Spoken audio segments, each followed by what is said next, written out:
अस्सलाम वालेकुम स्टूडेंट्स, हम केमिस्ट्री का 4th चैप्टर पढ़ रहे हैं, स्ट्रक्चर ऑफ मॉलिक्यूल्स। इसका मैंने थोड़ा सा कॉन्सेप्ट आपको दे दिया था, मैंने इंट्रोडक्शन भी आपको पढ़ा दिया था। आज हम इसको प्रॉपरली स्टार्ट करेंगे। Why do atoms form chemical bond? ये क्वेश्चन है, ये क्वेश्चन एज इट इज़ भी आ सकता है। Why do atom form chemical bond, कि एटम्स केमिकल बॉन्ड क्यों बनाते हैं। It is a universal rule that everything in this world tend to become more stable.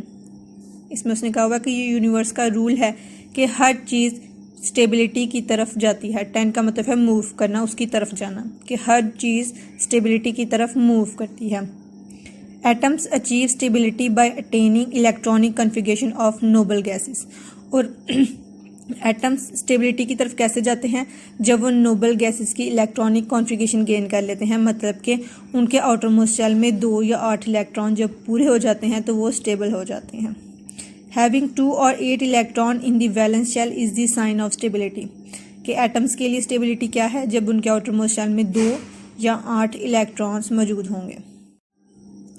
Next line दोनों इटैलिक्स में लिखी हुई हैं, मतलब कि ये दोनों डेफिनेशंस हैं। एक डेफिनेशन है ये डुप्लेट रूल की और एक डेफिनेशन है ये ऑक्टेट रूल की। Attaining 2 electrons in the valence shell is called duplet rule, कि अगर किसी की वैलेंस शेल मतलब आउटरमोस्ट शेल में 2 इलेक्ट्रॉन्स हैं तो इसका मतलब है कि उसने डुप्लेट रूल को कंप्लीट कर लिया है। ये डेफिनेशन यहाँ तक है, डुप्लेट रूल तक। While attaining 8 electrons in the valence shell is called octet rule, कि आउटरमोस्ट शेल में 8 इलेक्ट्रॉन्स का होना मतलब ऑक्टेट रूल कहलाता है। ये दोनों अलग अलग डेफिनेशंस हैं, ये अगट्ठी भी आ सकती हैं, डुप्लेट रूल और ऑक्टेट रूल। नेक्स्ट जो पैराग्राफ है उसका ये क्वेश्चन बन सकता है, why noble gases are not reactive, कि नोबल गैसेस रिएक्टिव क्यों नहीं होती। जो हमने लास्ट चैप्टर पढ़ा उसका जो पहला शॉर्ट आंसर था ये वही है, और उसका आंसर जो मैंने आपको लिख के पिक सेंड की थी वो सेम यही मैंने लिखा था। The noble gases do have 2 और 8 electron in their valence shell, कि जो नोबल गैसेस हैं उनकी आउटरमोस्ट शेल में 2 या 8 इलेक्ट्रॉन्स मौजूद होते हैं। It means all the noble gases have their valence shell completely filled. इसका मतलब है कि नोबल गैसेस के जो आउटरमोस्ट शेल है वो कम्प्लीटली फिल्ड होती है। The atoms do not have vacant space in their valence shell to accommodate eight extra electrons. Vacant का मतलब होता है खाली, कि उनके पास कोई खाली जगह नहीं होती कि वो आने वाले एक्स्ट्रा इलेक्ट्रॉन्स को जगह दें। Therefore noble gases do not gain lose और शेयर इलेक्ट्रॉन्स, और यही वजह है नोबल गैसेस ना गेन करती हैं और ना लूज करती हैं, ना शेयर करती हैं अपने इलेक्ट्रॉन्स को। That is why they are non reactive, और यही वजह है कि ये नॉन रिएक्टिव होती हैं। इसका question why noble gases are not reactive, इसका आंसर ये पूरा पैराग्राफ होगा। यहाँ पे जो मैंने लिखवाया ये सेम वही है, कोई चेंजिंग नहीं है उनमें। नेक्स्ट आ जाता है, इसका क्वेश्चन बन सकता है, right importance of noble gases, कि नोबल गैसेस की अहमियत क्या है। The importance of noble gas electronic configuration lies in the fact that all other atoms try their best to have the noble gas electronic configuration, कि noble gas की electronic configuration जब हम करते हैं तो जितने भी बाकी एलिमेंट्स हैं उनके जो एटम्स होते हैं उनकी कोशिश होती है कि उनकी जो इलेक्ट्रॉनिक कॉन्फिगरेशन है वो बिल्कुल नोबल गैस की इलेक्ट्रॉनिक कॉन्फिगरेशन की तरह हो जाए। For this purpose atom combine with one another, और यही वजह है कि एटम्स एक दूसरे के साथ कंबाइन करते हैं। This is called chemical bonding, और उनकी कंबाइनिंग को हम क्या कहते हैं? Chemical bonding. In the other hand, atoms form chemical bond to achieve stability by acquiring inert gas electronic configuration, और यही वजह है कि जब वो केमिकल बॉन्ड बना लेते हैं, नोबल गैसेस की तरह बन जाते हैं, तो वो स्टेबिलिटी की तरफ आ जाते हैं। नेक्स्ट आ जाता है methods of accommodation of electron, कि वो कौन कौन से मेथड हैं जिसकी वजह से इलेक्ट्रॉन जो हैं वो स्टेबिलिटी की तरफ मूव कर सकते हैं या स्टेबल हो सकते हैं।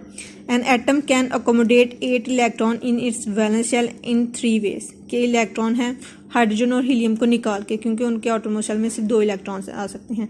उसके अलावा वो कह रहा है कि एटम्स जो हैं वो अपने आउटरमोस्ट शेल में 8 इलेक्ट्रॉन ला सकता है। किस तरह से? उसके 3 तरीके हैं।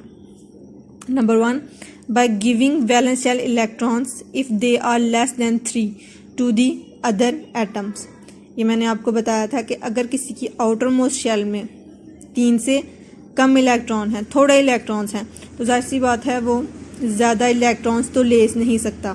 फॉर एग्जांपल अगर हम कहते हैं कि उसकी आउटर मोस्ट शेल में 2 इलेक्ट्रॉन्स हैं तो कोई उसको 6 इलेक्ट्रॉन्स नहीं दे सकता, तो वो क्या करता है, अपने जो 2 इलेक्ट्रॉन्स हैं वो रिमूव कर देता है ताकि उसकी जो आउटर मोस्ट शेल है वो कंप्लीट रहे।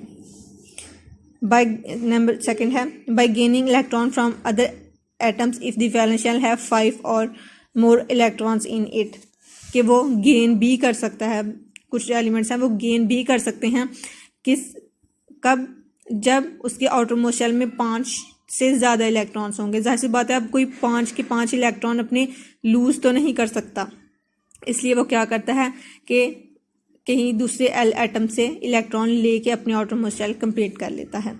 Number 3 by sharing valence electron with other, कि ना देने पड़े और ना ही लेने पड़े, तो एक इलेक्ट्रॉन जो है वो दोनों मिलके शेयर कर लें।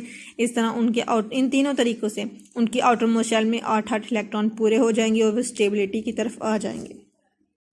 नेक्स्ट आ जाता है it means every atom has a tendency, natural tendency to have 2 और 8 electron in its valence shell, कि हर एटम के अंदर ये एक नेचुरली होता है कि वो अपने आउटर मोस्ट शेल में 2 या 8 इलेक्ट्रॉन अपने आउटर मोस्ट शेल में रख सकता है।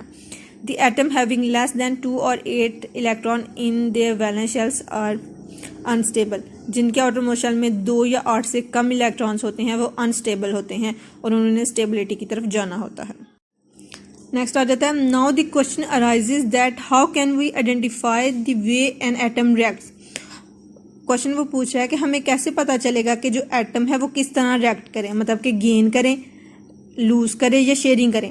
अब हमने तो कह दिया कि 3 तरीकों से इलेक्ट्रॉन आउटर मोस्ट शेल है वो कंप्लीट हो जाएगी, लेकिन अब कैसे पता चलेगा कि कौन सा एटम है वो किस तरीके से रिएक्ट करे, केमिकल बॉन्ड बनाए तो उसके आउटर मोस्ट शेल में 8 इलेक्ट्रॉन कंप्लीट हो जाएंगे। तो उसका आंसर ये लिखा हुआ है, ये मैं आपको समझा देती हूँ, आप रीड कर लेना। इसमें उसने लिखा हुआ है कि ये सब जो है वो पीरियोडिक टेबल में मेंशन है। कैसे?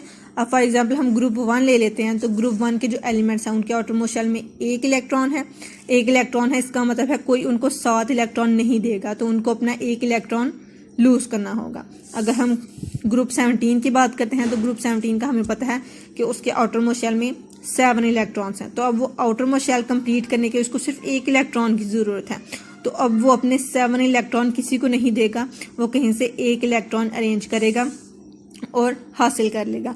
इस तरह उसकी आउटर मोस्ट शेल जो है वो कंप्लीट हो जाएगी। या आपने अच्छे से पढ़ लेना है ये सारा, कोई क्वेश्चन होगा तो आपने मुझे मैसेज कर लेना है। आज के लिए इतना ही है। इसमें क्वेश्चन मैंने आपको बता दिए हैं।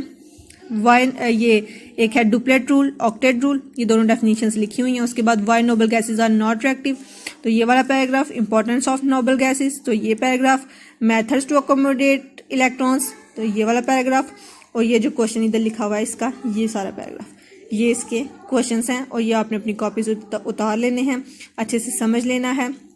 नहीं समझ आए मुझे बता देना, मैं आपको दोबारा समझा दूंगी। ये अपनी कॉपीज पे भी लिख लेना है और अच्छे से याद भी कर लेना है। कल हम फिर केमिकल बॉन्ड पढ़ेंगे। ठीक है, अल्लाह हाफिज़।